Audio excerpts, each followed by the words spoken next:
రామాయణాన్ని ఎవరు రచించారు? వాల్మీకి. శ్రీరాముడి తండ్రి పేరు ఏమిటి? దశరథుడు. శ్రీరాముడి భార్య పేరు ఏమిటి? సీతాదేవి. సీతను ఎవరు అపహరించారు? రావణుడు. రాముడితో పాటు అరణ్యవాసానికి వెళ్ళిన వారు ఎవరు? లక్ష్మణుడు.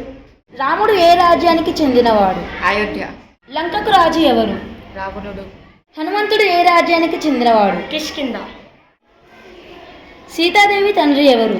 జనక మహారాజు. లంకకు వెళ్ళడానికి వంతెనను ఎవరు నిర్మించారు? వానరసేన. రాముడు ఎంతకాలం అరణ్యవాసం చేశాడు? 14 సంవత్సరాలు. రావణుడు సీతను ఎక్కడ బంధించాడు? అశోకవనంలో. రాముడు అయోధ్యకు తిరిగి వచ్చిన సందర్భంలో జరుపుకునే పండగ ఏది? దీపావళి. సీతకు మరో పేరు? జానకి. రాముడి తల్లి పేరు ఏమిటి? కౌశల్య. రాముడి విల్లు పేరు ఏమిటి? కోదండం.